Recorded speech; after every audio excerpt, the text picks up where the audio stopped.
There are fewer things in baseball more exciting than watching a triple play. They range from the routine 5-4-3 to the 4-6-5-6-5-3-4 triple play, which the boys in the Bronx turned back in 2013. But there's a new contender on the books. 3 of our favorite things are all coming together. National Hot Dog Month, Ballpark Buns, and the Baseball Hall of Fame. Ballpark Buns, America's favorite bun, is celebrating National Hot Dog Month with the Fame On sweepstakes. The lucky winner will get a VIP experience at the Baseball Hall of Fame in Cooperstown, New York, plus $3,000 for travel. The VIP experience includes behind-the-scenes and after-hours access to an amazing institution that keeps baseball legends alive. And don't forget to keep your summer rolling with Ballpark. Perfect for grilling, tailgating, parties, and more. Ballpark hot dog and hamburger buns deliver fresh taste and outstanding flavor. With 5 varieties of buns and rolls, make Ballpark Buns part of your next meal and watch the crowd go wild. To enter the Fame On sweepstakes, go to ballparkbuns.com/fameon.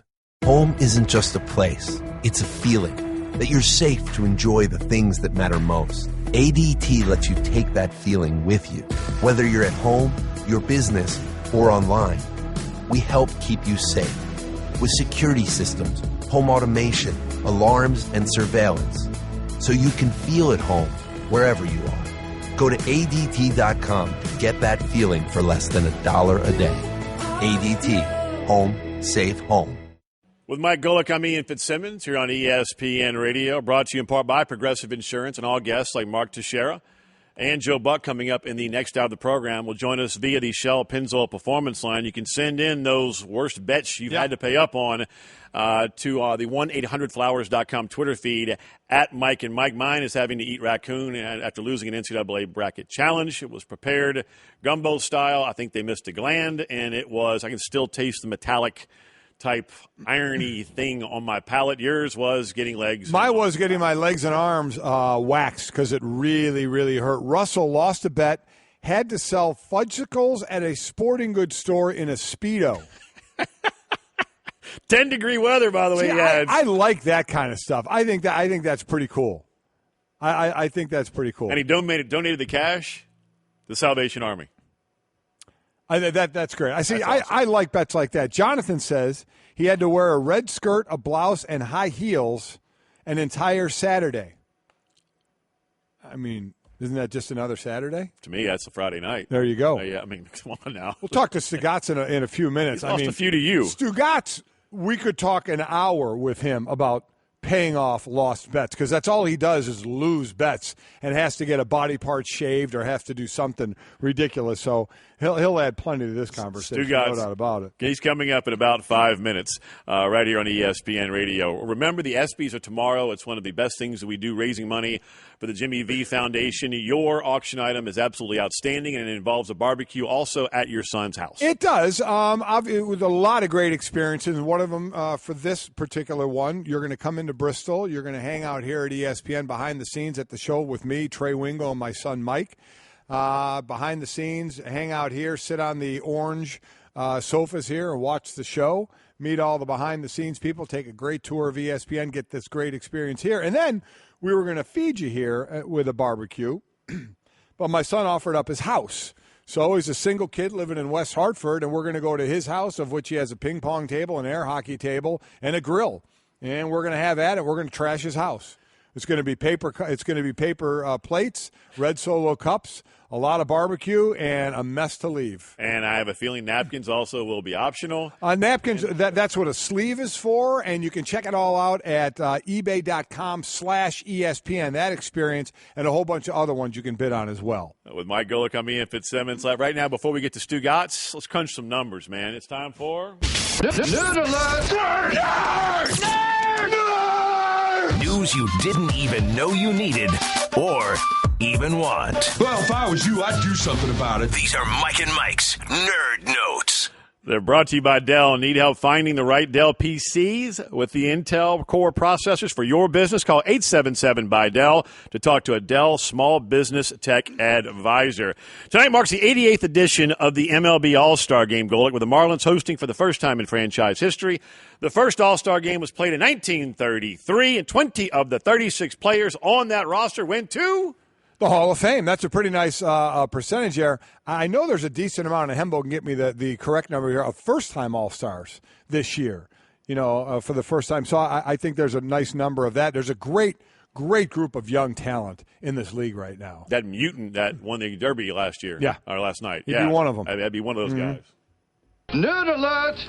Cubs lone All-Stars reliever Wade Davis wasn't even on the team last year when they won the World Series. According to Elias, the Cubs are the first reigning World Series champion without an All-Star who represented their team in the previous season's All-Star game. It is amazing that they have nobody. Now, they're within shouting distance, obviously, of Milwaukee in the division. A lot of people think they're still going to make it. And Theo Epstein, they're running the show there, said, we're not bringing in anybody new. The guys here can do it. They just got to do it. They got to play better. And I agree with that. But that's one heck of a stat, though, to win the World Series and have no reps from that team in the All-Star game. Nerd alert! Astros have 6 All-Stars for their 60-win squad, the most for the franchise in a single season.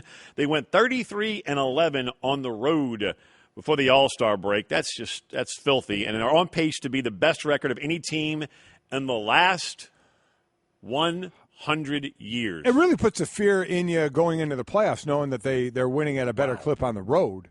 So that to me is one of the most impressive things and especially when the season goes on, gets longer and longer, and you start to wear out. We'll see what their record can be, but man, to go on the road and be that good come playoff time, boy, that's a feather in your cap. The first 40 games, they were tied for the best road record in the modern era. The modern era began in 1900. Nerd alert! Clayton Kershaw pitched on Sunday. Will obviously not be able to pitch tonight.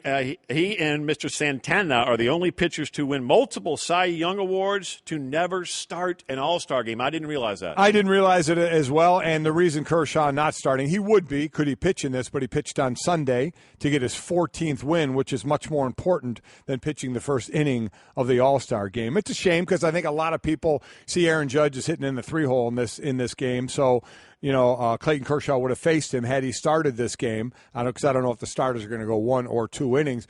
But I think a lot of people wanted to see Kershaw against Judge. But you're not going to get that. I would have liked to see it as well. But I completely understand why Kershaw's not pitching in this one, and I have zero issue with it. A funny feeling you might be able to see that matchup next year. Yeah, probably. There's a distinct possibility. By the way, from Hembo, to answer your question, 28 of the 68 All-Stars are first-timers. Yeah. It's a nice clip right there. No doubt about it. With Mike Golic, I'm Ian Fitzsimmons here on ESPN Radio. I'm Mike and Mike, joined now by Stugotz from the Dan Le Batard show with Stugotz. Always good to talk to you. How are you, sir? How are the festivities down there? You staying out of trouble? I'm always trying to stay out of trouble, sometimes successfully, sometimes not. But, the festivities are going well. Good morning, guys. How are you? Hey, Mike, you mentioned your son's apartment, or house, I should say, in West Hartford. Mm-hmm. Yeah, you said it's a ping pong table, an air hockey table, and a grill. Is there a bed? Is there a couch? Or is that the extent of the furniture in the Golic Junior house? There's furniture in a high percentage of the rooms, right. and some there's not. Which is just more room for people to party, right? When was the last time he cleaned the bathroom, Stugotz? That's an interesting question. Never. The last time I did, I've never cleaned my bathroom. The last time Mike Golic Jr. has never cleaned the bathroom, okay? Listen, that ping pong table doubles as something that's fun, something he plays beer pong on, and it's also his bed. I do a show with him every Sunday morning. I am telling you, I haven't been to the house, but I could see that house. I feel like I've been in that house 1,000 times just knowing Mike the way I do. Plus, forget saying Mike. Pick a single guy living alone and ask him if he's ever cleaned the bathroom, and we know the answer to that is no. Stugotz, as far as the All-Star game down there, I was just reading an article about the Florida franchises down there in baseball, and just how they can't draw, how there's more fans from other teams there, which a lot of people look at as can be odd because there's spring training down there and it can be so popular. And now you have an all-star game down there. So now we did hear Aaron Judge get booed last night, which means there had to be some Marlin fans at the all-star game when Bohr was hitting all those home runs. But how is it down there from being a Marlins fan to obviously just a baseball fan? Mike, the boos you heard last night were not from Marlin fans. They were probably from Met fans, to be honest with you, because there's more Met fans down here than Marlin fans. Listen, it's funny. I was discussing this yesterday on our show. We're celebrating baseball in the city that we should probably not be celebrating baseball in. This is the last city you want to celebrate baseball in. It's Miami. The team's about to get sold again. They average about 12,000 fans a night. It goes all the way back to 1997, Mike, just the feeling around baseball in this city where Wayne Huizenga bought the team, started baseball down here. They won the World Series in 97. He ripped that team apart, sold it to Jeffrey Loria. They won in 2003. It was a shock to everyone, including the owner and David Sampson, the Marlins team president that year. They were 10 games below 500 and went on a magical run. And then there's just a lack of trust because of how many owners they've had, how many teams they've broken up. Then they move into the new ballpark, and no one likes how they went about getting that new ballpark, and the taxpayers down here are paying for that new ballpark still and will be forever. So there's just a lack of trust. I think it could be a good baseball town. There's just been so much change in terms of ownership and upper management and players that there's just a serious lack of trust between the fan base and the people who are running this organization. Otherwise, I think if you could have some stability down here, and hopefully Derek Jeter or one of these groups will bring that to South Florida, I think you could potentially have a good baseball town. And as far as the festivities, I love baseball all-star these few days. One of the festivities is the celebrity softball game, where Greeny and I were fortunate enough to manage one year and play in a different year. I know you were trying to get into that celebrity all-star softball game. You didn't. I'm stunned that you're down there and you weren't in it. So how upset are you, especially looking at maybe some of the all-stars in it, and why you weren't in it? I'm more upset about this than anything I've ever been upset about. And I've had a lot to be upset about over the years. But this is the most upsetting thing that's ever happened to me. And really, the person I should be lashing out at, and I'm going to lash out at him right now, is Le Batard. Because Le Batard was invited by the Marlins to participate in this game. Now, anyone who knows Dan knows he wants nothing to do with playing in a celebrity softball game. He doesn't like the attention on him.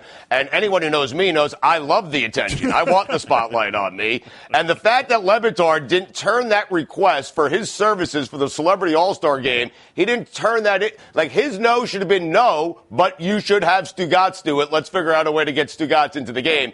Dan didn't do that for me. I'd like to say I would have done that for Dan, but I'd be lying because I probably would have not done that for Dan. But he should have done it for me, man. He should have done it for me. And I maintain, I don't care what anyone says, because Jason Taylor's in it, and I know he's going to the Hall of Fame this year, but I am telling you, in this city, okay, in Miami, in the city of Miami, more people would have came out to that ballpark to see me participate in that softball game than Jason Taylor, an NFL Hall of Famer. I'm telling you, man. Really? Yep. How about if you and Jason Taylor walked into the hippest club or restaurant in Miami, who would get more attention? Oh, wow. I mean, now you're putting us in a different place here. We're not walking into a ballpark. We're walking into a club. And Jason Taylor, he is a handsome guy, Mike, as you know. And, I've had the pleasure of doing a show with him in studio several times. And I'm telling you, he should have a fragrance named after him. He smells so good. He smells so good. So if we walk into a club, JT's getting more attention just because, he's 6'2", and he's good looking and he smells just unbelievable. That is so disturbing, how the way that you describe the scent of that man. I mean, there is something so wrong with that. He's got to bottle it up, though, I'm telling you. JT. That's what he's got to do. Just call it JT. He's got to bottle it up, man. Stugotz here with us on Mike and Mike on ESPN Radio with Mike Golic. I'm Ian Fitzsimmons. You've lost a lot of bets, several to the man to my left right here. Here on ESPN Radio. Zach Cozart getting that donkey from Joey Votto for being named to the NL All-Star team is absolutely sensational. Votto living up to the promise that he gave him going all the way back to spring training. Of all the bets that you have lost, what is the worst? Wow. I would have to say that, it's the bet I made with Golic. Like, I challenged Golic. I made a bet against Mike Golic eating, 36 donuts, Mike? 36 donuts. He had an 36 of those little donuts, yeah. Yeah, he had 36. He had an omelet before. He ate, I think, 39. He did sit-ups and push-ups afterwards just to rub it in my face. Like, challenging. I learned my lesson there. I will never, ever, because it cost me my hair and I had to shave my head bald. And, Mike, I still owe you a chest waxing, by the way, as well. I never did that, just to be completely honest here. Because you know me, I'm all about honesty, Mike Golic. Oh, yeah, that's so you. I would say... Yes, I would say that bet, Mike Golic. Making an eating challenge bet with Mike Golic is probably the dumbest bet I've ever made. Yeah, I would have figured you may have learned that. Again, he ate the 36 little donuts in 3 hours. I ate them in 10 minutes. So, it couldn't have been more of a bludgeoning than that. Mm-hmm. They make you the Olympic champion that you are today. Well, we can certainly talk about that. One other thing before we get to beef stew. The McGregor-Mayweather, the press tour begins today in L.A., goes to Toronto, goes through New York as well. first, they set the price. We knew it was going to be $100, $99.95. Are you buying the fight, and how entertaining do you think these pressers are going to be? I think the pressers are going to be wildly entertaining, more so because of Conor McGregor than Floyd Mayweather. Like, he's just, when it comes to the hype game, there is no one better going today than Conor McGregor. So I'm looking forward to that. And Floyd will obviously, he's not shy. He will chip in. And so the totality, both of them together doing press conferences leading up to this thing, might be more entertaining than the fight. I will actually buy the fight, though. I am intrigued by this fight. And I haven't purchased a fight in a long time. I did not buy the Pacquiao fight. I will purchase this fight because of the unknown, because of the puncher's chance. I want to see if Conor McGregor could somehow pull this off. It'd be interesting to see. So, yeah, I'm absolutely going to buy the fight, but I'm telling you, I'd probably, if I had a choice, if I had to make a choice and I could only buy one, if I had to pay a price for these 4 press conferences or buy the fight, I'd probably buy the press conferences before I'd buy the fight. I agree with that. I think that's a pretty good question. If you could buy the package of the 4 pressers and the weigh-in, the actual fight, or the fight night, buying the pressers. I would buy the pressers and the weigh-in as well. That's a really good point. But Stugotz, he has no puncher's chance. This is a social event. That's all that is. Invite everybody over to the house, have a good time, because there is no puncher's chance for Conor McGregor. All right, I'm okay with that. I'm okay with the social event and having people over my house. I'm okay with the spectacle. That's what I want. Listen, we haven't had much from the world of boxing in the last decade, so we'll take what we can get. And so we have a fight here that people are interested in with 2 guys. And I hear what you're saying. Floyd's the boxer and Conor's the UFC guy. But if he lands a punch, man, can you imagine if he lands a punch and Mayweather hits the mat? Can you imagine how exciting that would be? And that's why we tune in. We tune in, and for sports, many times we tune in for the unknown, and we'll see what happens. It's Dumber and Dumber, so you're saying there's a chance. You just never know. We're all willing to plunk down $100 for the possibility of that chance. All right, Beef Stew here. Stu, bigger beef with the Knicks for paying Tim Hardaway Jr. $71 million or for failing to get David Griffin as their GM? Well, I think they go hand in hand. I think, it's no coincidence that David Griffin announced that he was no longer interested in the job after the Knicks signed Tim Hardaway Jr. to a 4-year, $71 million contract. David Griffin doesn't want to be saddled with that contract and the whole situation with Carmelo. My beef is just with the Knicks in totality. Like, you got rid of Phil Jackson. That was a really great day for Knicks fans, getting rid of Phil Jackson. And you can't get David Griffin because now Steve Mills wants to run the entire show. And, Mike, I said it to you the day that Phil Jackson was fired. I came on that day, and I said I really wish the Knicks would get rid of everyone who was involved with Phil Jackson. Steve Mills, Jeff Hornacek. I'm not saying they're bad guys. I'm not saying they're bad at their job, but the Knicks need to start over. And I'd like to see them. I think he'd be interested.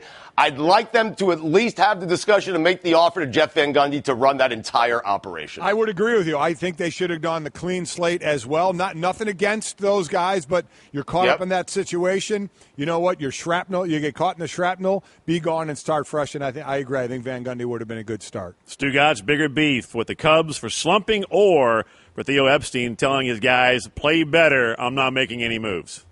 Oh, Theo Epstein, please. Like the genius, right? Like, he's waved the white towel. He's given up after having some success.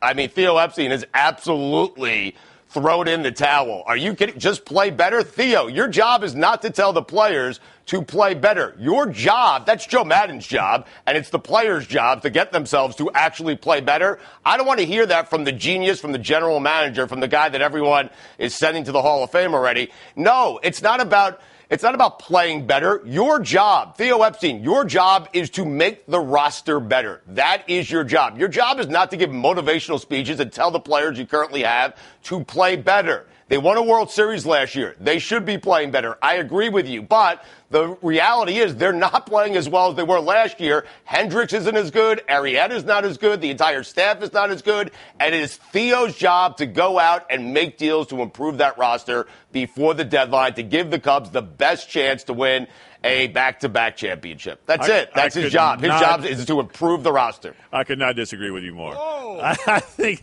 who out there... You want those guys to play better? I mean, no. It's essentially the same squad. Why? I want to hear that from Joe Madden. I don't want to hear that from Theo Epstein. Theo Epstein's job is to go get better players. Give me a break. It is nearly the same squad as the last 2 years. Who out there are you going to go get that's going to be better than what you have in that clubhouse right now? That's not my job. That's his job to figure out who he's going to go get. He's got a lot of assets. Use them and improve the roster. Arrieta's not as good. Hendricks is not as good. Some of those everyday players are not as good.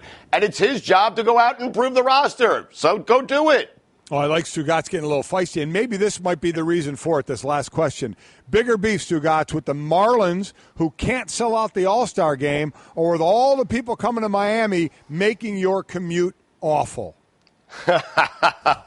All the people coming to Miami to celebrate a game that should not be celebrated in the city of Miami. Get out of our city. It took me an hour and a half to get here today. You know, one of the things I look forward to with this commute, Mike, is the summer, because everyone clears out of here. All the people from up north, they go back up north and they enjoy the summer up there because it's brutal down here. Plus, there's no school. So I usually get here in like 45 to 50 minutes. But now with the influx of all the traffic, all the out-of-towners, all the people, basically it's just everyone from ESPN. Enjoy the game tonight and then get out of town so my commute can become a lot shorter. Please. Oh, that's awesome. That's awesome, Stu. Stu, always enjoy it. Hey, quickly, by the way, tomorrow is a huge day, obviously, with the ESPYs raising money for the Jimmy V Foundation. The Le Batard ESPY Experience. For people who may not know, please let everyone know what you guys are doing for the Jimmy V Foundation. Yeah, we appreciate all the interest. We have a lot of money raised already, and we're hoping to get a lot more. So every year we do this. It's a great time. You come out, you hang out, check out the radio show. Once the radio show is done, you hop over to the HQ set. You hang out with Dan and Poppy. You watch them do their TV show. We hang out. We have a little lunch. Then, listen, I don't know if Dan's aware of this, but then everyone just goes over to Dan's apartment. You get to hang out there and have a few cocktails with him. And then we go to the Heat game, and hopefully you'll meet Pat Riley. Hopefully you meet some players. But Dan and I will attend the Heat game with you this year. And it's always, we've done this 3 or 4 consecutive years now, and we always have a blast. It is. Let me tell you, it's leading the way. As I said, ebay.com/ESPN, that's where all these experiences are. And this one is leading the way. You guys are over $15,000. It's an incredible experience that goes throughout the entire day. So it's a good job out of you guys. Really, really impressive. And we hope to see that number go up because we know the money's all going for a great cause. So good job out of you guys. And Stu, as usual, thanks for joining us this morning. All right, guys. And I'll be bidding on that Golic Jr. experience. That sounds fun. You'll just crash the party. Who you kidding? Yeah, you're right, Mike. Right. Why spend the money? Thanks, Stu. All right, guys. See you, bud. Stugotz, live from Miami, where he's bitter about not being in the Celebrity All-Star game, but you never know. He might just run on the field tonight. Home isn't just a place. It's a feeling. Whether you're at home, your business, or online, ADT helps keep you safe. With security systems, home automation, alarms, and surveillance, so you can feel at home wherever you are. Go to ADT.com to get that feeling. ADT. Home. Safe home.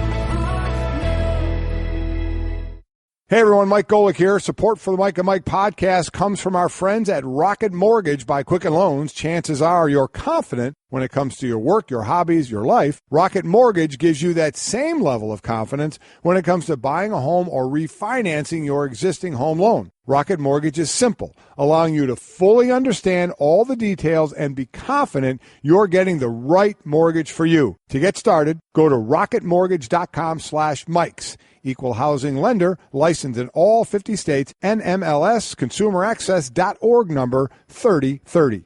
We're asking for all your tweets about what's the worst bet you had to pay off. Jay says, lost OSU Michigan bet. My girlfriend at the time dressed me up like an OSU cheerleader. Many pictures were taken. Okay. James says, I had to run around the block naked. Not my finest moment.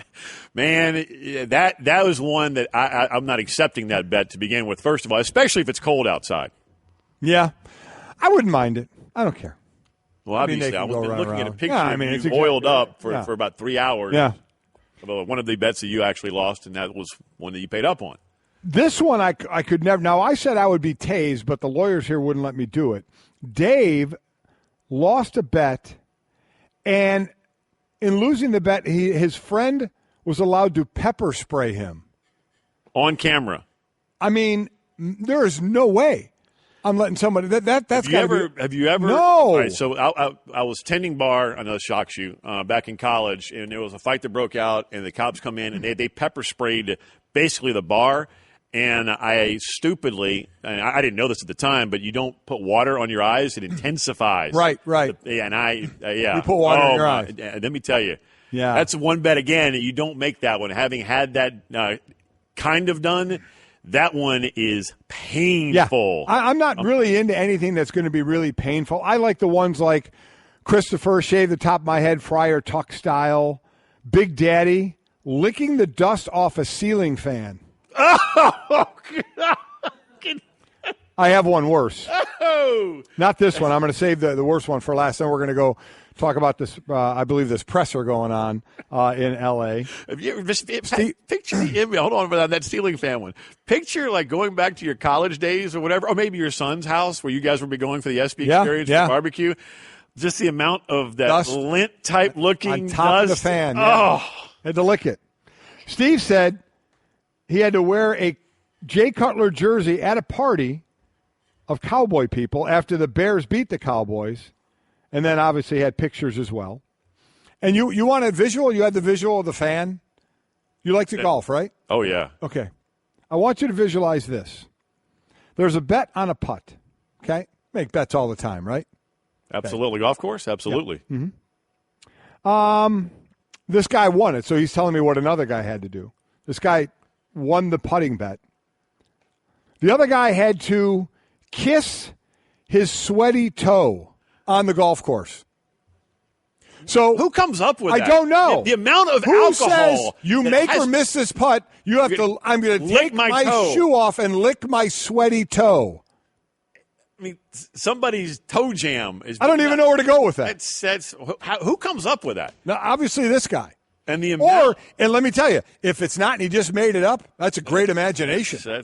You've got some demons that run very, very deep. Keep those coming in. Very deep. What's the worst bet you ever had to pay off? Tweet us at Mike and Mike on the 1-800-Flowers.com Twitter feed. He's Mike Golic. I'm Ian Fitzsimmons here on Mike and Mike on ESPN Radio, presented by Progressive Insurance. And all guests like Mark Teixeria and Joe Buck coming up in the next hour of the program live from Miami will join us via the Shell Pennzoil Performance Line. And coming up in a few hours, the first McGregor-Mayweather press conference is going to take place, and this will be, I think, thoroughly entertaining. McGregor at these pressers and weigh-ins is just must-see television and must-listen radio. Remember when he was throwing water bottles at his opponent? I mean, he just loses his mind. Mm-hmm. There will be tons of vulgarity, so make sure the kids are nowhere near the television when this presser begins, because he has no censor from brain to mouth. We've interviewed him many a time, and he has to really concentrate. You can hear him catching himself before he drops an F-bomb. And this one will be absolutely priceless. There is no doubt in my mind. And he will sell this fight as well as anybody out there. I mean, he is one of the best at it, and I think it's very genuine what he says in these pressers. But if you are expecting for this fight to live up to what you're going to hear today at the press conference, you will be sorely disappointed.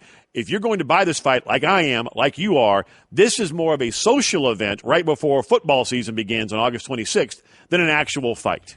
I thought Stugotz had a great point. If for some reason they didn't show the press conferences on regular TV, if they pay-per-viewed them, if they pay-per-viewed 4 pressers and the weigh-in, and also then separately pay-per-viewed the fight, I would buy the pressers and the weigh-in before I would buy just that fight night, because I think they're going to be fantastic. And I don't know Conor McGregor from Adam.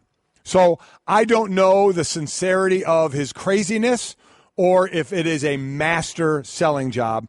I would imagine, like most things, the truth is somewhere in the middle. He understands the sell job. And make no mistake, nobody doesn't matter. You may hate the guy. People can't stand Mayweather for a lot different reasons, the convictions of domestic violence and things like that, and have a real, dislike for him for that.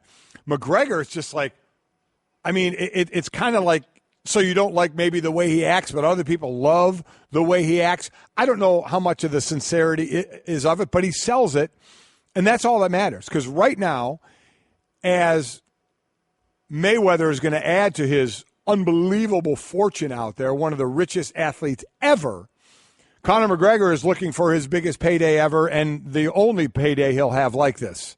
The only one. And this is Mayweather's last big payday. It's exactly right. So there's going to be nothing but incredible fireworks, and I can't wait for it. The question to me in the first one, now because of the first one, is McGregor going to come out swinging? I don't mean literally swinging. Do you think anything gets thrown in this press conference. Now, there's a few of them. There's 4 lined up. No, not this one. So does he start firing stuff right away? Water bottles, flipping chairs, anything like that? I don't think it gets to that degree today, but you never know because he is truly unpredictable. He is. I mean, the last time I interviewed him, like I mentioned, you could hear him trying to contain himself because it's just there is no censor from brain to mouth. So if Mayweather says something that sets him off or draws him off sides, he'll come firing out of that stance. Because Mayweather is going to be the cool one in all of this. I'm the undefeated guy. You're coming into my world of boxing. I am one of the greatest to ever do this. You basically don't stand a chance against me. So there's outside of the payday, there's no reason for him to get really riled up. This is going to be Conor's show to get riled up. And they're going to New York, Toronto, L.A., London. I mean, they're going to huge places to promote this thing. So I just wonder if it comes out of the gate strong if he's whipping anything today.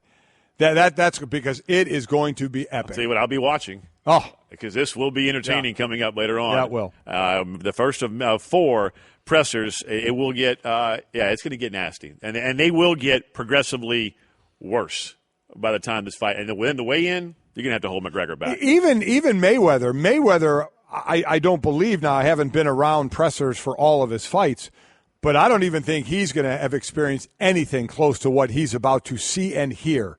So I truly think he is going to be entertained by this as well. He's going to be like, my God, start laughing. I'm going to make $200 million. I'm going to win this fight, and this dude's going to entertain me along the road as we take this road show to try and sell tickets or pay-per-views. Mike and Mike is presented by Progressive Insurance. Pick from a range of coverage options with the Name Your Price tool to find a price that works for you. The price of this fight, right around what's $99.95 for HD. Who has standard? If you have standard TV, it's $89, the extra $10, like most of America. $99.95. I'm in. Oh, I'm in. Buying. Absolutely in. Okay, keep your eyes closed. Okay. I want to show you my first ever painting. All right. Okay. Open your eyes. Oh, that's a lot of colors and shades. So be honest. What do you think? Well, I like how if you switch to Geico, you could save hundreds of dollars on car insurance. Oh, yeah, that's true. Yeah. Here, why don't I hold your paintbrush while you call them? Geico, because saving 15% or more on car insurance is always a great answer. With Mike Golic, I'm Ian Fitzsimmons. You're on ESPN Radio. Thank you for spending part of your morning with us. Time for Straight Talk, brought to you by Straight Talk Wireless. Best phones, best networks, no contracts. This is a really good story coming out of Las Vegas. And if you've ever been to Vegas, things can get entertaining. Yes, they can. Fun. If you're under 21, it's not nearly as entertaining as you would want it to be. Less of things to do. You have shows you can certainly go to. Nowadays, a lot of shows are, from my generation and yours and such, and maybe that won't appeal to a 19 or 20-year-old. I will say I was out there with a group of people, our friends, the Perianos, for Alex's 21st birthday, so a lot of his friends were out there and us, and we went out and did these, like, dune buggies out in the desert. That was really fun. That was cool.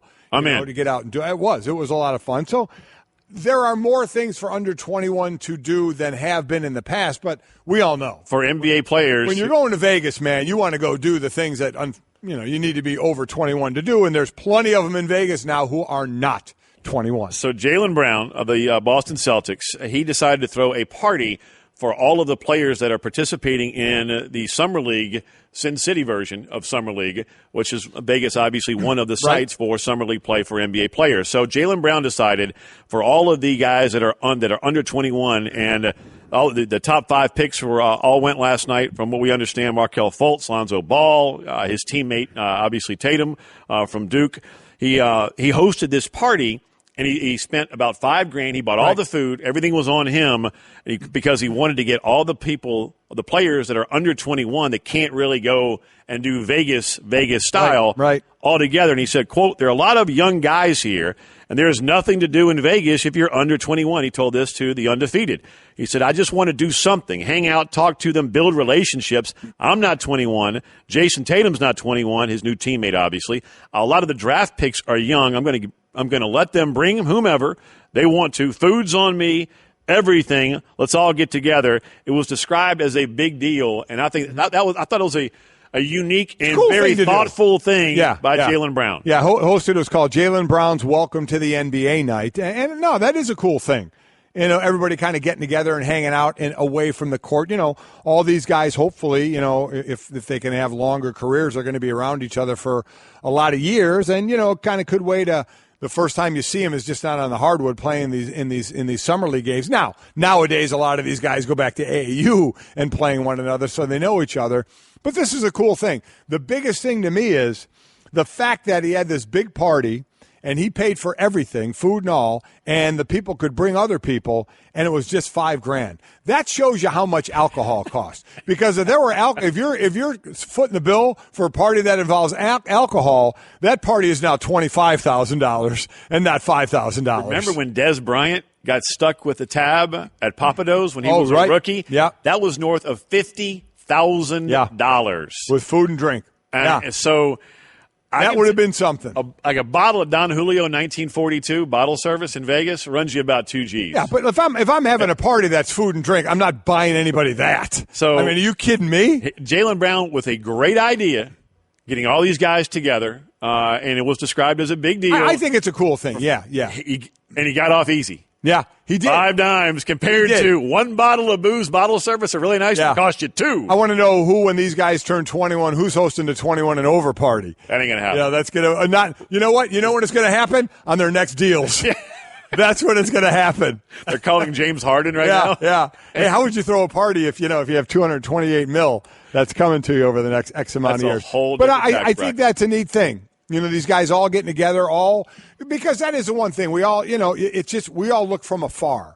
You know, because I can just go back to when, I played at a big college at Notre Dame, and then you go into the NFL. It's still something new. You're in kind of to the unknown. Now, again, they're playing in a summer league where it's not like the veterans that they're going to be playing against. Like when I first went to a mini camp, and all of a sudden, there's Warren Moon, and Mike Munchak and Bruce Matthews, and I'm this rookie out of Notre Dame going, what the hell am I doing here in Houston? Now I got to, my hand is in the dirt, against future Hall of Famers and Munchak and Matthews going, oh my God, I'm just trying to keep my head above water. It's an adjustment. So all these guys are making their adjustments, and it's very cool by Jaylen Brown to do that. I think it's a neat thing to do. Of course, he did earn $4.7 million in his rookie year as a number. I did not. I made $62,000 my rookie year.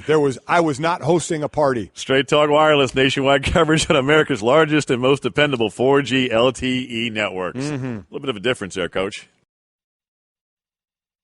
There are fewer things in baseball more exciting than watching a triple play. They range from the routine 5-4-3 to the 4-6-5-6-5-3-4 triple play, which the boys in the Bronx turned back in 2013. But there's a new contender on the books. 3 of our favorite things are all coming together. National Hot Dog Month, Ballpark Buns, and the Baseball Hall of Fame. Ballpark Buns, America's favorite bun, is celebrating National Hot Dog Month with a Fame On sweepstakes. The lucky winner will get a VIP experience at the Baseball Hall of Fame in Cooperstown, New York, plus $3,000 for travel. The VIP experience includes behind-the-scenes and after-hours access to an amazing institution that keeps baseball legends alive. And don't forget to keep your summer rolling with Ballpark. Perfect for grilling, tailgating, parties, and more. Ballpark hot dog and hamburger buns deliver fresh taste and outstanding flavor. With 5 varieties of buns and rolls, make Ballpark Buns part of your next meal and watch the crowd go wild. To enter the Fame On sweepstakes, go to ballparkbuns.com/fameon.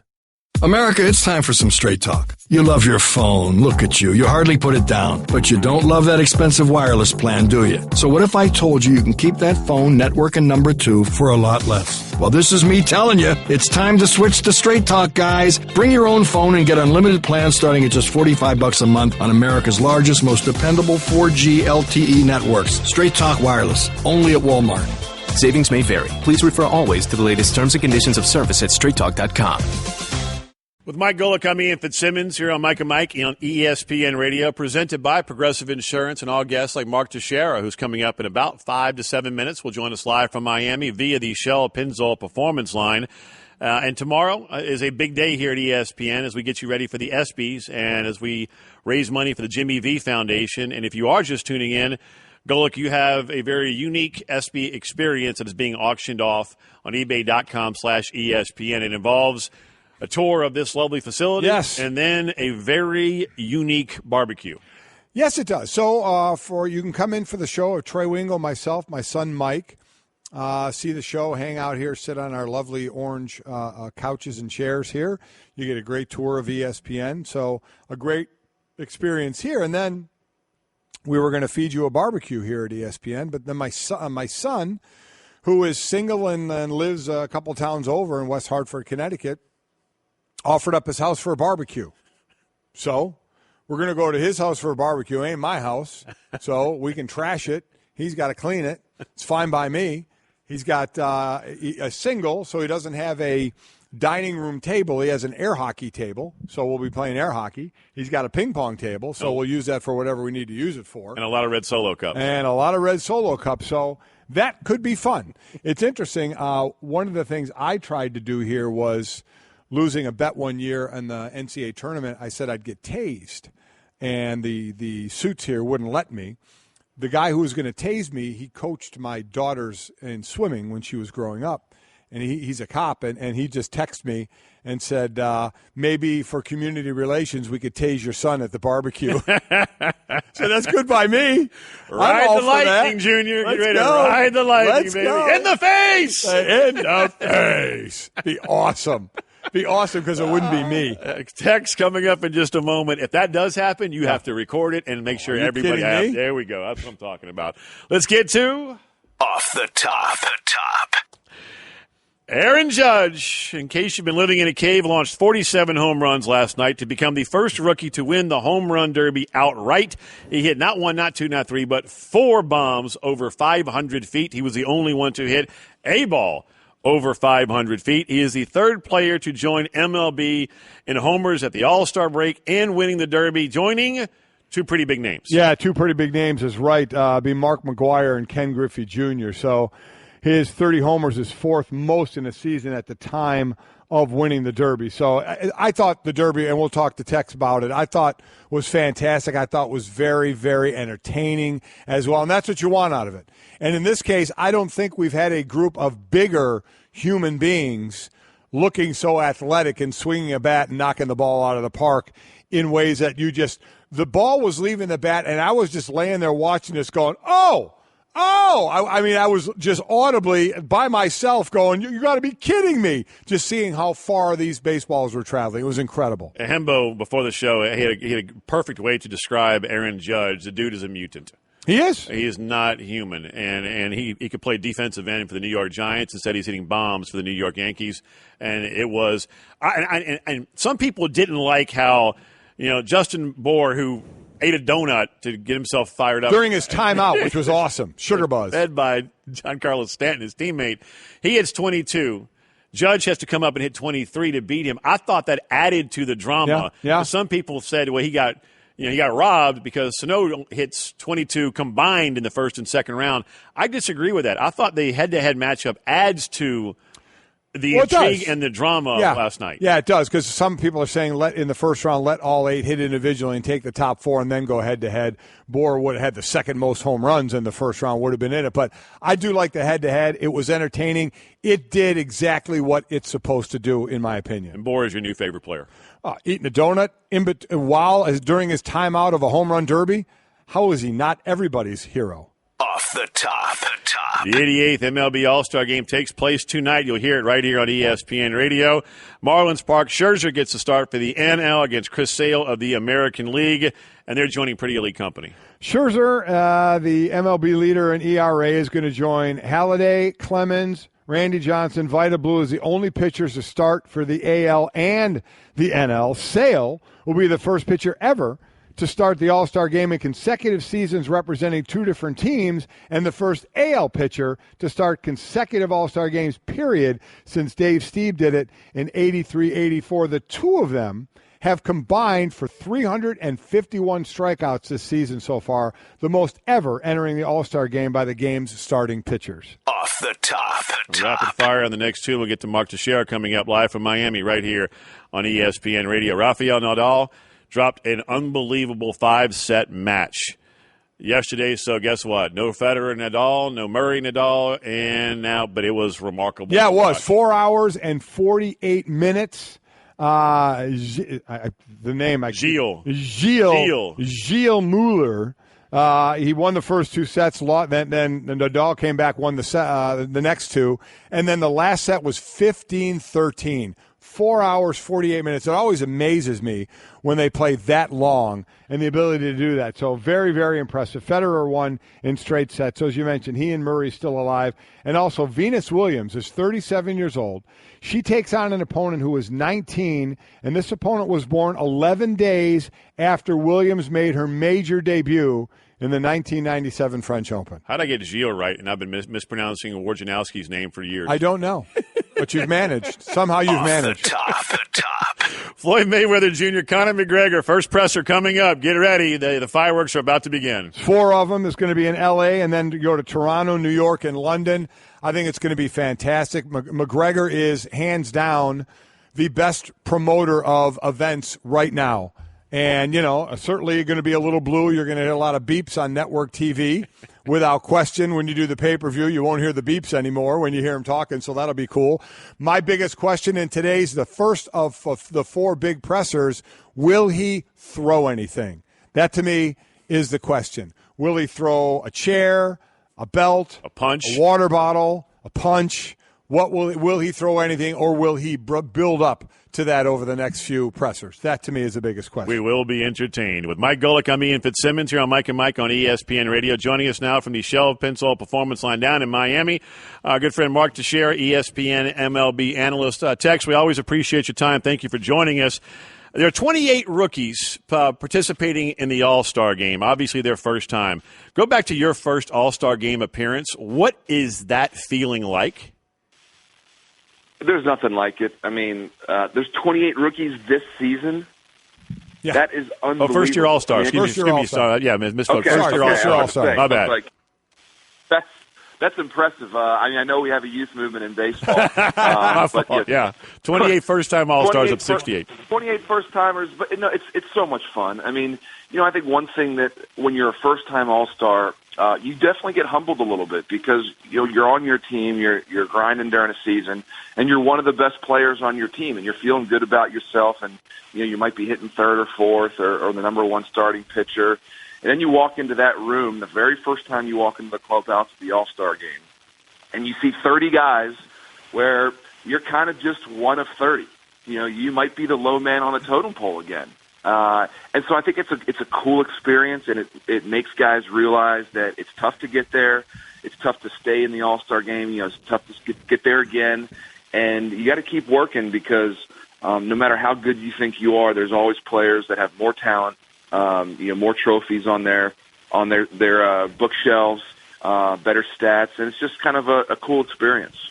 One of the things I like as well is when you do the certain other events, not the game itself, like in baseball last night, the home run derby, basketball, the slam dunk contest, and the other things, is the other players show up. The other players in the All-Star Game who aren't involved in those events, they show up and they get entertained. It's very cool to see when your peers get so hyped up about it. So now take us to that event last night. You were on the field. You were doing the call of this home run derby, of which Stanton at 249 pounds is the 4th heaviest of the competitors in this thing. These monsters swinging the bat, and just how entertaining that was to you last night.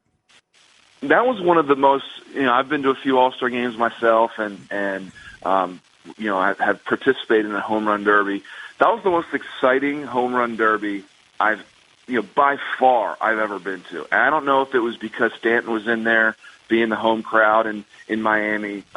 Maybe indoors, it kind of kept people, it got hot in there, and the noise was bouncing off of the walls. You had Aaron Judge, this kind of superhuman ball player right now.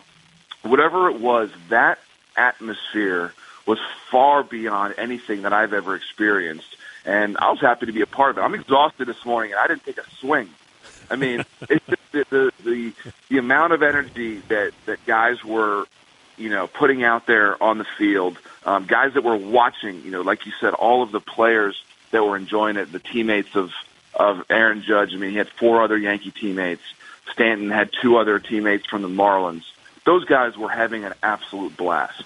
So a couple of questions about Judge. First, just with the sheer size of him, he could have been, in my sport, a tight end or a D end, and you wouldn't have blinked an eye with the way he looks being on a football field. So for a guy like you who's played baseball for so long, been to these all-star games, and watching what the athletes of today, especially this one, is doing, just what you see out of him from a peer side of it as opposed to us just sitting and watching this guy doing it. Yeah, and we can talk about it as much as we want, Mike, but unless you get up next to Aaron Judge, you don't realize how big he is. And that's an old cliche. Everyone used to say, have you ever seen Shaq? Once you get up next to Shaq, you can't believe how big he is. Aaron Judge is that type of guy. I mean, he's a once-in-a-lifetime type baseball player who is way bigger than anybody else. He has not an ounce of fat on him. He's very athletic. But guess what? He also has a pretty darn good swing, too. Most guys that are that big, there's only been a few that have been able to be that big and also actually have good long careers. And Aaron Judge has a really nice tight swing right now. And I think kids really should look at a guy like that and be like, hey, you know what? I may not be 280 pounds, but here's a guy that gets everything out of his swing, and because of that, he can hit the ball over 500 feet. 4 times he did it last night, over 500 feet, the top one being 513 feet. And speaking of the swing, let's just get this one out of the way because I think I know where you're going to go. Everybody's bringing up Bobby Abreu in 05. Look at the second half he had after winning the home run derby. It destroyed his swing. What do you say to people who are worried that Aaron Judge's swing is going to be ruined now going into the second half and he's not going to have the kind of second half we want? It's absurd. It's absurd. The only reason there's 2 reasons that people have, players have bad second halves after the home run derby or the All-Star game. One, because you're just tired for the first couple games after the break. I mean, this is a whirlwind. You're flying back and forth. Some of these guys played on the West Coast on Sunday. They're flying here to Miami. They have 2 full days. They're supposed to be off. This is the All-Star break. But, they're working for 2 straight days in the Derby. You just get tired for the first few days after the break, and you know what? You might have a couple bad games. It's not because of, your swing changing. The second thing is that's baseball. In baseball, guys have bad second halves. In baseball, guys go through slumps. And if you tried to pinpoint one reason, you're not going to find it. Usually when guys go through long second half slumps, it's because of 10 different things, not one. So I've never heard of a player come up to me in the second half and be like, "Hey Tex, I really shouldn't have done the home run derby because it messed with my swing." You're never going to hear that because it's ridiculous. Mark Teixeria, ESPN Major League Baseball analyst, here with us on the Shell Pennzoil Performance Line live from Miami for the All-Star Game.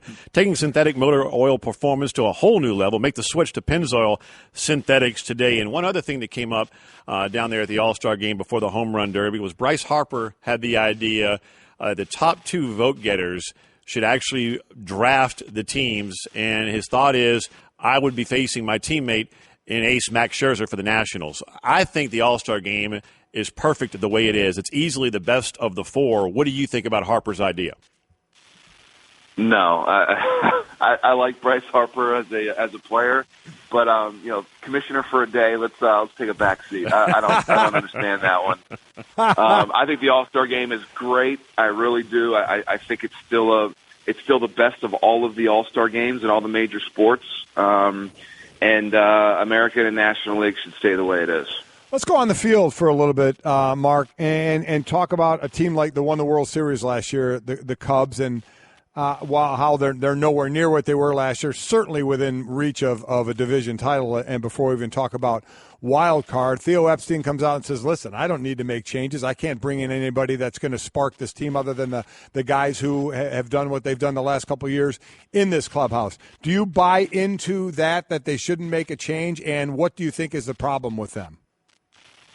Yeah, Theo's in a tough spot right now because he went all in with this group of guys. It's not like they didn't go out and make some big additions over the last few years. They have a high payroll. They have guys that they're committed to. What type of major changes is he really going to make? If he goes out and trades some guys, he's gonna push out somebody that's making a ton of money right now. He's going to push out a veteran. He's going to he's going to really disrupt that clubhouse. And maybe it needs disrupting, but at the same time, I agree with him. You know, that team that's put together there, basically it's the same team that won the World Series. There's a few different guys here and there, but they just have to play better. And, you know, we're going to find out if this team just had a bad first half or they just had a great year last year and played over their heads. And it might be somewhere in between. You know, I'm not sure if they're as good as they were last year. I think they had a lot of good things happen to them, and it all kind of clicked at the same time, and they won a World Series. But this year, you know, they may not be as good as we think, and they're also playing below expectations, and that's why they're a sub-500 team right now. Describe how difficult, or how do you climb out of that baseball ditch that the Cubs are in right now? Because you've been on great teams, you've been on bad teams, you've been on teams that had expectations like this bunch, and they're underachieving. What does a great player, what can you do in that clubhouse to change the way things are going right now and get out of that baseball ditch? Well, it's tough. You know, the best teams that I've been on were veteran-laden teams. And I know this is a young man's game, and I know it's a team that, or it's a game where, you know, the kids stay healthy and they spark energy.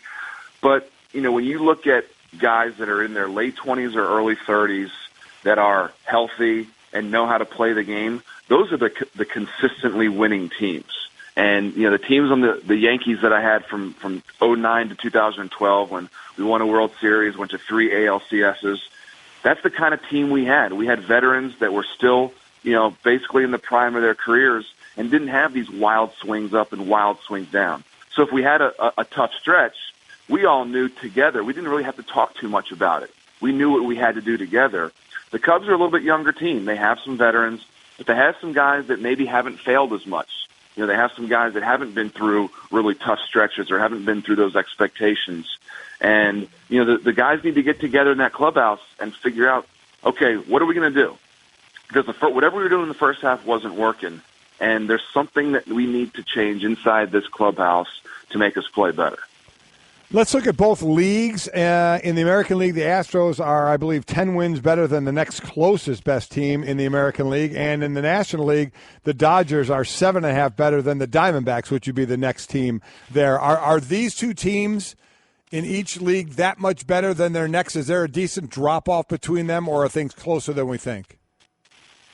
No, they are the class of the league, but they both have their question marks. I mean, I think the Astros question mark is, who's going to be your third big-time starter in the playoffs? And, you know, they have a 1 and 2 in Keuchel and McCullers that I'll put up against anybody when they're healthy. But, you know, after that, you really do need a third starter in the playoffs, and they're trying to figure out who that guy is. With the Dodgers, it's all about health. I mean, that team is built for a great long stretch run in the playoffs. But as we see every single year, they just seem to have 1 or 2 key guys go down, and they're not at full strength in the playoffs. But I think if you see the Astros go out and kind of cash in a few chips and say, I'm all in, I'm going to get a number 1 starter, and now they have 3 studs, and the Dodgers are healthy going into the playoffs, and they have their deep rotation and their lights-out bullpen, and, you know, their lineup, they have one of the deepest lineups. Maybe they don't have a ton of stars, but they have a super deep lineup. I think if these two teams stay healthy, they are obviously the class of baseball. Our baseball analyst, Mark Teixeria, joining us on the Shell Pennzoil Performance Line. Max Scherzer, Chris Sale, your starters tonight in the All-Star game. I have the stats with you against both of them. Who'd you do better against? Sale. I mean, Sale, the reason I liked Sale, and I didn't, crush him, but he came after me. I mean, Sale's like, hey, I'm going to throw about 100 miles an hour, try to hit it. Max Scherzer pitched a little bit more, and so Max carved me up. I kind of have nightmares about the way his ball moves. He can do things with a pitch at 95 miles an hour that Greg Maddux did at 88, 90 during his career. So I'd rather face Sale, but both of them, these two guys are studs, and it's going to be fun to watch tonight. For those wondering, against Chris Sale, you were 4 of 13 with 3 doubles, and you struck out twice. Against Scherzer, you were 4 of 22. You had 3 extra base hits, including a home run, and 6 strikeouts. So it seems you know how to break down your guys there pretty well. Hey, Mark, enjoy the game tonight, man. We appreciate your time this morning. Thanks, guys. You too. Mark Teixeria right here with us on the Shell Pennzoil Performance Line live from the All-Star Game in Miami. And baseball players, they don't forget anything. It's unreal. It is unreal what how much they know. And he knew it right off the my God, breaking pitches, this and that, yeah. Like I remember Todd Jones, former closer for the Tigers and the Marlins. I said, who was the guy that you just hated facing? And he didn't bat an eye. He said, Jim Thome has a glossy picture of me in his locker. I promise you. He goes, if he sees me coming in, it's it. Game over. I said, he has a what? He said, I guarantee you he has a glossy picture of me in his locker. I don't think I've ever gotten him out. Not once. Not once. Baseball players remember everything. Yeah, really everything. And he was quick to point out, Sale, give me that guy over that guy. But they are both filthy. Home isn't just a place. It's a feeling. Whether you're at home, your business, or online, ADT helps keep you safe. With security systems, home automation, alarms, and surveillance. So you can feel at home, wherever you are. Go to ADT.com to get that feeling. ADT. Home. Safe home.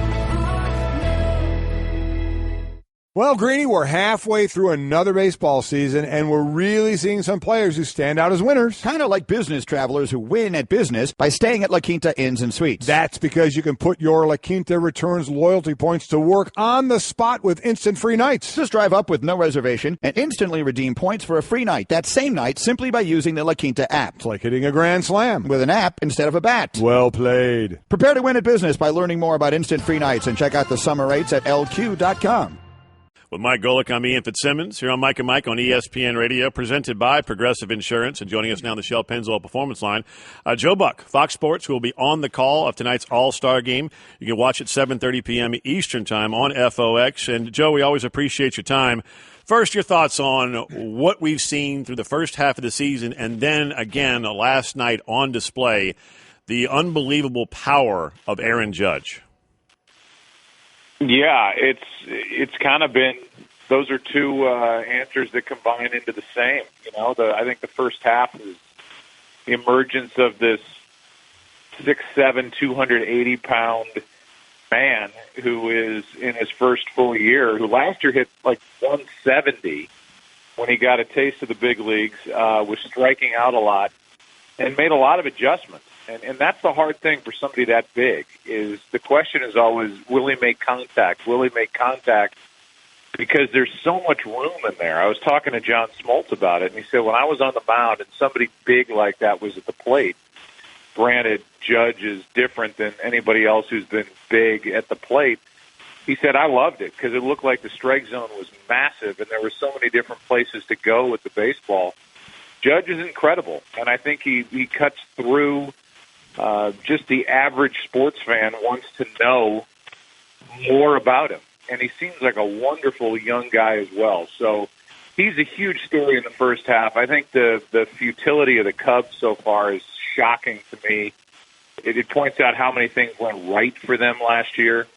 But beyond that, I think you're seeing an incredible Houston Astros team, a really good LA Dodger team, and I'm wondering just how many races are going to be alive by the last month of the season, because right now, when Washington's winning the NL East, that seems pretty much over. There's not a lot of drama left for the stretch drive with regard to divisional races. And I'm happiest about my Cleveland Indians as far as that is concerned. Joe Buck joining us from Fox. Fox. Yeah, and you know what, Mike? They're really well made, and you know, if they can get on a run here where they've had a lot of ticky-tack injuries and Kibnis got hurt before the break again, you know, the manager had an irregular heartbeat taken care of. But when they get everything lined up and everything healthy, they may be the team to beat the way they're constructed for the postseason. Can only hope so. From your lips to God's ears, no doubt about that. And by the way, the home run derby last night, 5-year high, up 40% from last year. So really, really impressive what happened there last night. As far as the game itself, there's a lot of people, and to me, I don't think it's going to affect, any more or less eyes watching the game. But a lot of people would have had now Scherzer probably would have started over Kershaw, but Kershaw not being able to, he would have pitched at some point in this game. Do you think that devalues at all? Is there a way to try and figure it out instead of him getting his 14th win on Sunday, which quite honestly is more important than maybe having him pitch an inning in this game? Is there a way around it, or is this just part of the deal? I think you give them a full week off, and they're getting closer to getting there. I'd love to see it. Again, Folk and I talk about a lot of this stuff, and if you could have everybody on semi-normal rest, you get it from the Dodgers' perspective. You get it from Clayton Kershaw's perspective. Max Scherzer's pitching tonight. He's only pitching one inning because he's off a Saturday start, and there's a Saturday start coming up. So he's treating tonight as kind of his side work day. So maybe a couple of extra days off, if you could figure out a way to make the schedule work, I think makes this game even better. So you do get Clayton Kershaw available to pitch. I just would like to see more of a regular game. And by that I mean, I get it. There are 32 guys on each side, and everybody wants to see their favorite player or the player in their uniform get into the game. But there was a time back in the 50s and 60s where guys played the majority of the ball game. And if you're good enough to be voted in as a starter, let's see you get 3 at-bats, maybe an Aaron Judge 4 at-bat night, and see what they can do. I would love to see that come to pass. I don't think it will because everybody's supposed to get in the game now, but I think an extra day or 2 off would allow these guys to maybe get into the game where otherwise they might not, at least pitching-wise. Without Kershaw, though, and there are so many great storylines from the first half of and great individual stories from the first half of the season coming into this All-Star game tonight, which you'll be obviously on the call on Fox. What piques your interest the most? What are you looking forward to more than anything else when it comes to the game tonight? Well, I just think the beauty of this game, whether it quote-unquote counts or not, is you are going to have a guy in Aaron Judge, and this isn't all about Aaron Judge, but it's just one example of it, a guy who's the talk of baseball, standing at the plate with a bat in his hands, and a guy on the mound, Max Scherzer, who is the 2-time Cy Young Award winner, is going to be standing on the mound with a ball in his hand, and it's like, let's go. Let's see the best man win here. And there aren't a ton of opportunities like that in the other sports. And when you get the best taking on the best, and you can go all the way down the lineup. I mean, that's true, it doesn't matter who you have at the plate or who you have on the mound. It's those individual matchups when guys know they're only going to go an inning. They're going to bring their best stuff. They're going to throw 95 to 100 miles an hour, and somebody's going to be standing at the plate with the capability of hitting it over off the glass in the back of this stadium down here in Miami. That's cool, and that's I think the draw to this game, and what will always make it of the 4 All-Star games of the major sports the best one. Overall, in this sport, and really all of sports, we just saw the NBA draft. A lot of young, really prized talent, it looks like, going into the NBA. We know a lot of young stars in the NBA. In the NFL, which obviously you're calling as well, we see rookies every year, sometimes like a Dak Prescott, Zeke Elliott, and others make an impact, and even young players, even couple-year players. But I don't know if it compares, Joe, to what's going on in baseball with forgetting just the rookies, but the young players that are turning into stars as quickly as they are. Can you think of any reason in talking to baseball people on why this is happening now in baseball over the last few years? Well, I think one of the ways to become a star is to hit home runs. And home runs are way up. Strikeouts are way up. And the way guys are being taught to hit now is with launch angle. And for some reason, I guess it's because the payoff is so big with a home run, nobody seems to care about strikeouts anymore. And so if you're Bryce Harper and you're launching balls off, the upper deck seats, and you strike out a couple times, in this day and age, it's like, so what? so you see these young guys who are tremendous athletes, bigger, stronger, faster. I mean, that applies in every sport as evolution continues and we march through time. And now it's kind of an all-or-nothing mentality. And the fun thing is watching baseballs fly out of ballparks to the point where there's some around the country and some in the game who think, oh, Major League Baseball's got some huge conspiracy and they've juiced the baseballs because they want more home runs. No, the answer is that's how they're being taught, launch angle. And so for a guy like, again, my broadcast partner, Bolt says, give me a guy who worries about launch angle. I'll never throw him a breaking ball. I'll keep the ball in the upper part of the strike zone, and they're not taking me deep. It's just the way the swings are right now. The problem is pitchers can't put the ball where they want to, and a Hall of Fame pitcher can, and take advantage of the quote-unquote launch angle guys. And the average run-of-the-mill, try to blow it by you pitcher can't, and it doesn't matter with their velocity, they're still getting taken deep. So you're right, there are a lot of good young stars in this game, and that's what makes a game like tonight exciting.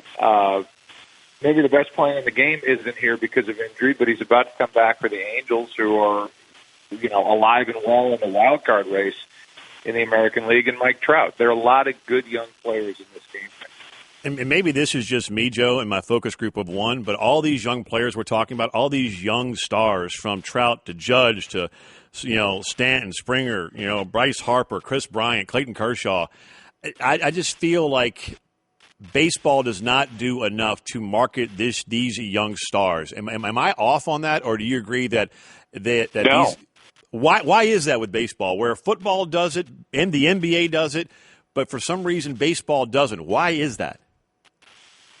Man, I could do a seminar on this. I completely agree with you. I don't think the message gets delivered to these guys. And I've tried in the past, I've gone in with people at Fox and said to a little board of players and say, look, nobody's trying to take advantage of you.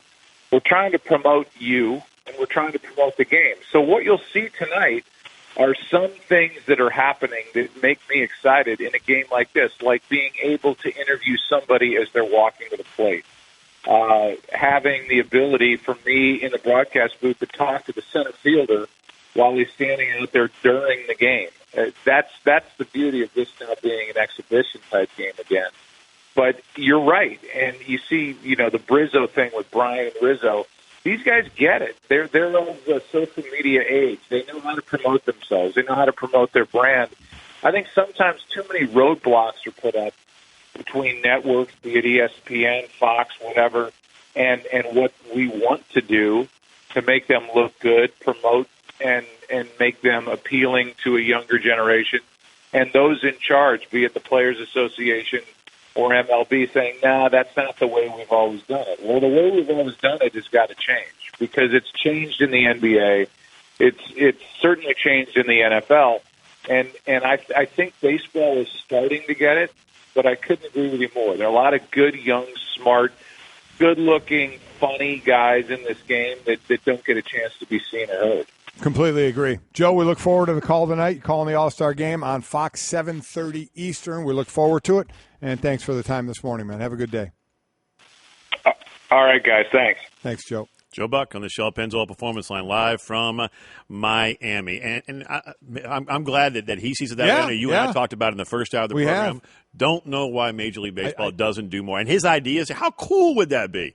To be talking to a center fielder and all of a sudden, bam, here comes a shot, dead center, and he's got to get on his horse and go, and he's live on television.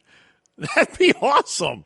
I don't know if I would go so far as to say I want my center fielder talking to the announcer while the game is going on. That, I don't know. I think that might be a little too far. Or walking up to the plate? Yeah. I mean, that's cool. Yeah. You're not going that far? I'm not going that far. In some of that, yeah. Daddy, where do babies come from? Honey? Mommy went to the store. Oh, well, you see, there's a mommy and a daddy, right? Right. And see, when they call Geico, they could save a bunch of money on car insurance. Oh, really? And that makes them happy? Yes, that makes them very happy. That's good. Yeah. Well, I'm glad we could have this talk, Sunshine. Geico, because saving 15% or more on car insurance is always a great answer. I really don't like you right now at all, and I do mean at all. Kind of stuck in your craw now, huh? We'll get to this story involving Paul George coming up in about 60 seconds here on Mike and Mike on ESPN Radio. With Mike Golic, I'm Ian Fitzsimmons. The whole mayonnaise thing, we again, people just tuning in, we've been taking in emails at Mike and Mike all morning about the worst bet you've had to pay off, as Joey Votto promised Zach Cozart he would get his son a donkey because they used to go to the zoo near their spring training facility, and Zach's son fell in love with donkeys. If he made the All-Star team, he'd get a donkey. Joey Votto is giving him a donkey because he made the All-Star team. And you just read a tweet that came in about the guy had to eat so many pounds of... Well, no. He ate, it was a shot of mayonnaise, but then I expounded on the story to say these major league eaters, the Joey Chestnuts of the world and all that, one of the contests that they have is mayonnaise. Hembo just told us that the record for eating mayonnaise was five jars. 5 jars of mayonnaise. You have it, Hembo, what it is? I have 4 32-ounce bowls in 8 minutes as the current world record. 4 32-ounce bowls in 8 minutes. Just spooning in mayonnaise. Dude, one spoonful of mayonnaise, and I'm losing it. 4 It's over. Bowls at 32 ounces. Your left leg is going numb. I mean, it's over. That's a cardiac arrest, first of all. 128 ounces of mayo. Stop. Moving on in a hurry, man. That is just beyond disgusting. That one, I'm not going to lie, that one does get me. That's over. I mean, I have zero. I mean, because chance. they do cow brains. I mean, they dude. Listen, that one doesn't get me. Mayo gets me worse than the cow brains. 8 pounds, cow brains. That's the record. How many pounds for Rocky Mountain oysters? Look that one up, Hembo. Have fun with that one. I guarantee it's there. I know. Oh, yeah, he'll get it. Thunder forward Paul George says Kevin Durant sold him on his new team, and his new team being the Oklahoma City Thunder. How about that? Paul George said, KD was like, this place will blow you away. He told me they can offer what other teams can't in terms of the people and the preparation and the facility, down to the chefs and the meals. He was pretty high on them. He thought it was a first-class organization in every way. How about that? I would assume that most people, especially Thunder fans, would think that KD would be the last person to be singing the franchise's praises, but class move by Kevin Durant. Yeah, and Paul George, we talked about this. Is there an easy way to leave a team? And he said there is no easy way to handle it. He said, I just want people to understand that basically a small window of opportunity to win, and I felt it was closed in Indiana, so I was going to move on. And I think then he said what I think he should be saying at this point, because everybody believes he's going to the Lakers, but he said, hey, if this team does well, like if we're in the Western Conference Finals or upset Golden State, I'd be crazy to leave. And that, I think, is a Lakers worry, that if the team he's on in Oklahoma City does really well, will he want to leave or maybe end up somewhere else and not go to the Lakers? We'll have to wait and see. Does this change the view, how Thunder fans view KD? No. Oh, no. But very classy on his part. And look, everything you hear about Oklahoma City is exactly what Kevin Durant said. And you're a huge star in a small town. Big fish, small pond. By the way, the cow brains, we were wrong. It's 17 pounds in 15 minutes. Kobayashi did that. 5 jars of 32 ounces of mayo. Again, enjoy your breakfast. Looking forward to lunch. Big day tomorrow on ESPN. Put a little mayo on it, your sandwich. Enjoy that. See you. Hate you so much. Yeah. It's Mike and Mike. Good.